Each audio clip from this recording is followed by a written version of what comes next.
अध्यक्ष उपाध्यक्ष कृष्णकांतजी मोहोळ, आमचे शहरचे नेता माजी नगरसेवक नितीन साठवणे, आमचे ज्येष्ठ नेते अरुण मोराळेजी, आमचे सहसचिव प्राध्यापक दिवाकरजी मोहोळ, पत्रकार परिषदेचा आणि कर्मचारी संघटनेचे नेते राम वाडीबासने. आजच्या पत्रकार परिषदेचा प्रामुख्याने विषय आहे की नागपूरला 8 डिसेंबर पासून विधानसभेचं अधिवेशन होत आहे आणि या विधानसभेच्या अधिवेशनामध्ये आमचं म्हणणं असं आहे की ज्या विषयाने महाराष्ट्र राज्यामध्ये तो सामाजिक तणाव निर्माण केला होता किंवा केला आहे आणि त्याचा प्रामुख्यानं जो विषय ओबीसीच्या कळीतला विषय आहे तो म्हणजे ओबीसीचं आरक्षण, ओबीसीची चौकट. या संबंधानं जो महाराष्ट्र राज्याने गेल्या काही दिवसापूर्वी 2 सप्टेंबर 2025ला जो मावक 129 सामाजिक न्याय विभागाचा जो GR काढला आणि त्याच्यामध्ये हैदराबाद गॅझेटच्या आधारावर त्या काळामध्ये त्या क्षेत्रातल्या काही लोकांना मराठा कुणबी काहीतरी नामोल्लेख त्याच्यामध्ये होता. तर त्या आधारावर मराठा व्यक्तीस त्या भागातल्या कुणबी प्रमाणपत्र देण्याची जी काही प्रक्रियेचा जो GR काढला आणि त्याच्यामुळे जो महाराष्ट्रामध्ये ओबीसी आणि मराठा असा तणाव निर्माण झाला आणि ओबीसी संघटनेचं आणि ओबीसी समाजाचं म्हणणं होतं की याच्यामुळे वेगळ्या पद्धतीनं मराठा समाज जो सामाजिक आणि शैक्षणिक मागासवर्गासाठी पात्र नव्हता, त्यांच्यासाठी स्वतंत्र आरक्षणाचा विषय समोर आला होता, त्यांना ओबीसीच्या प्रवर्गामध्ये वेगळ्या पद्धतीनं घुसखोरी करण्याचं ते प्रक्रिया सरकारने या GRच्या माध्यमातून अवलंबली. त्याच्या विरोधामध्ये सगळीकडे रोष होता, आजही आहे, उद्याही राहणार आहे. आणि स्थानिक स्वराज्य संस्थांच्या निवडणूक लागलेल्या आहेत, तुम्हाला सगळ्यांना माहिती आहे. आणि खास करून पश्चिम महाराष्ट्र आणि मराठवाडा विभागामध्ये या प्रमाणपत्राच्या आधारावर ज्या काही स्थानिक स्वराज्य संस्थेमध्ये विविध पक्षांच्या ज्या काही ओबीसीच्या राखीव जागा आहेत त्या ठिकाणच्या ओबीसी समाजाच्या घटकांना याच्यापूर्वी राजकीय पक्ष देत होते.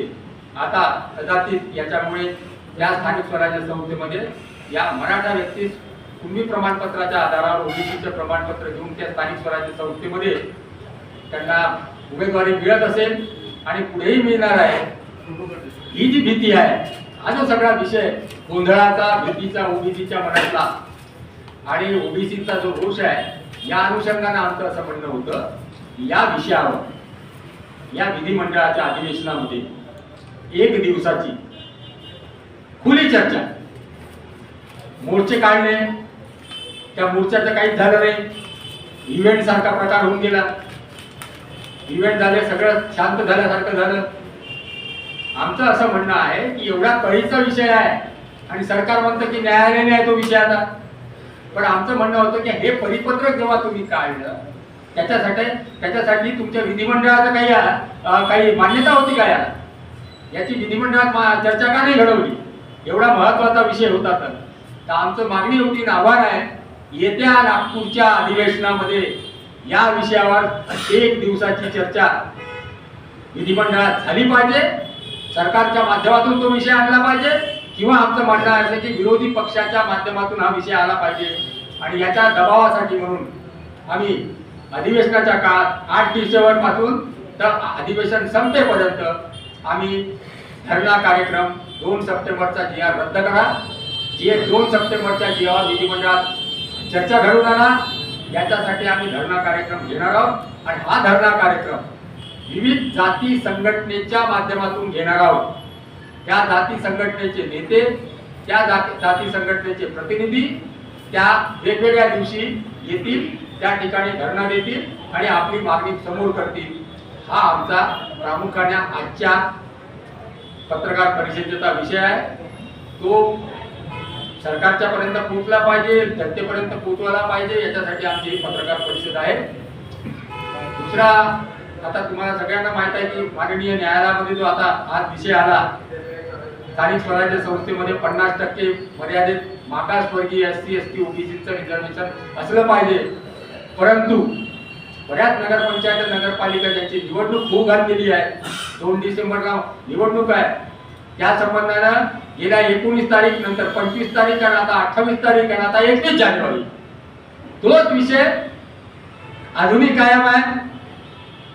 कोर्टाचं म्हणणं असं आहे की आम्ही याच्यापूर्वी जो निकाल दिला होता मार्च 2021 ला किंवा मे 2010 ला की मागासवर्गीयांचं आरक्षण, SC ST OBCचं आरक्षण जे स्थानिक स्वराज्य संस्थेमध्ये निवडणुकीच्या संदर्भात 50% वर जाता कामा नये, त्या मर्यादित असावं. परंतु त्याही वेळेस 2018 ला याच सरकारने नोटिफिकेशन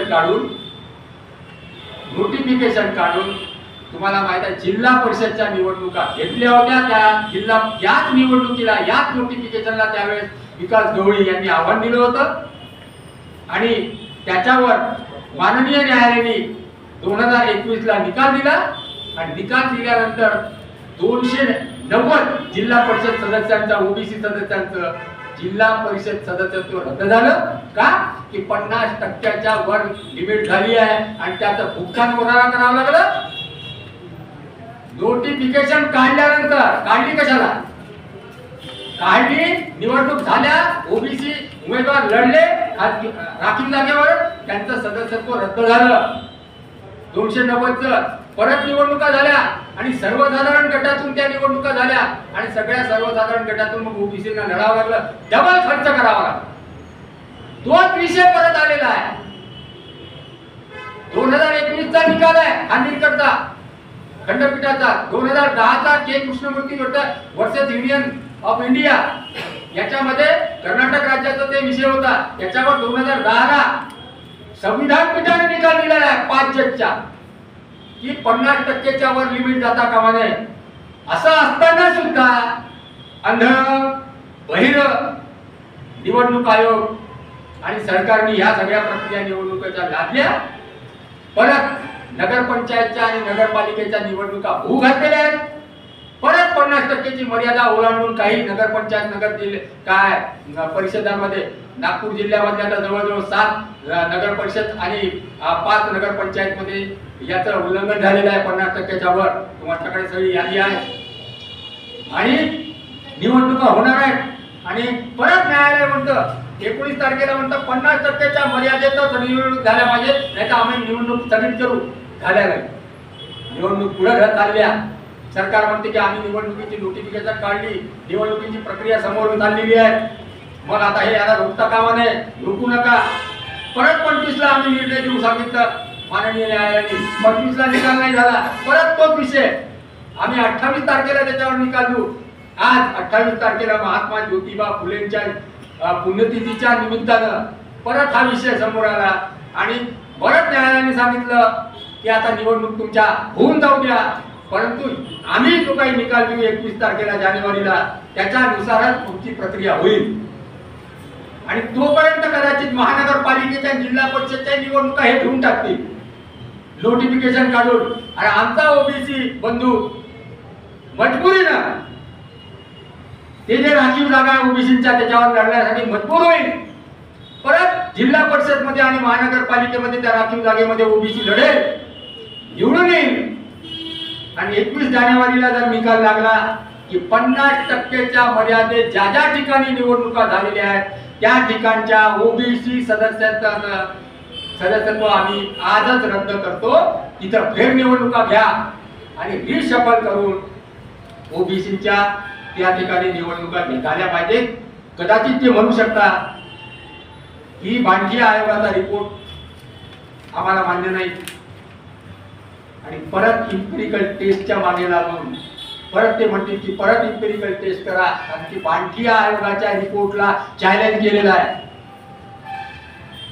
असा धोका भीती खास करून OBC समाजाच्या मनात, OBC उमेदवारांच्या मनात आहे. कोणताही राजकीय पक्ष पुढे येऊन म्हणत नाही आहे हे थांबावं काय. आणि बिचारा OBC उमेदवार त्यांना नतमस्तक होऊन मजबुरीनं उमेदवारीच्या प्रक्रियेला लागला आहे, निवडणुकीच्या प्रक्रियेला लागलेला आहे. हे सगळं आजच्या निकालाच्या संदर्भात आहे आमचं म्हणणं आहे की न्यायालयाने ताबडतोब निकाल लावला पाहिजे होता. त्यांनी म्हणायला पाहिजे होतं की 50% लिमिट फिक्स आहे आणि तुम्ही ही मोडलेली आहे. ज्या ज्या ठिकाणी मोडलेली आहे त्या ठिकाणची निवडणूक ताबडतोब रद्द करा, स्थगित करा, इथं फेर मूल्यांकन करा, वेगळ्या पद्धतीने रिअरेंज करा, रिशफल करा आणि त्या ठिकाणी ती रिशफल करून 50% मर्यादेच्या आत त्या ठिकाणच्या निवडणुका झाल्या पाहिजे असा कदाचित द्यायला पाहिजे होता माननीय न्यायालयाने. पण लटकून ठेवलं. आता 2 महिन्यानंतर म्हणजे जे निवडणूक नगरपंचायत मध्ये आणि नगरपालिकेमध्ये जे लोक निवडून आलेले आहेत येतील त्यांचे सदस्यत्व 21 जानेवारीला निश्चित होणार आहे. 21 जानेवारीला आणि निकाल देईल कोर्ट तेव्हा ठरणार की आमचं सदस्यत्व कायम राहील किंवा नाही राहील अशी भीती आहे. आमच्या न्यायालयाने हा जो वेळकाढूपणा केलेला आहे किंवा आमच्या सरकारच्या माध्यमातून आम्हाला अभ्यास करायचा आहे, आम्हाला वेळ पाहिजे म्हणून जी काही चालढकल केली याच्यामुळे खास करून ओबीसीच्या उमेदवारांवर अन्याय होत आहे, भविष्यात होण्याची शक्यता आहे. या सगळ्या वेळकाढूपणाच्या निर्णयाच्या प्रक्रियेमुळे हे आम्हाला आजच्या पत्रकार परिषदेच्या माध्यमातून आपल्या समक्ष जनतेला, सरकारला आणि निवडणूक आयोगाला सांगायचं. धन्यवाद. काही विचारायचं काय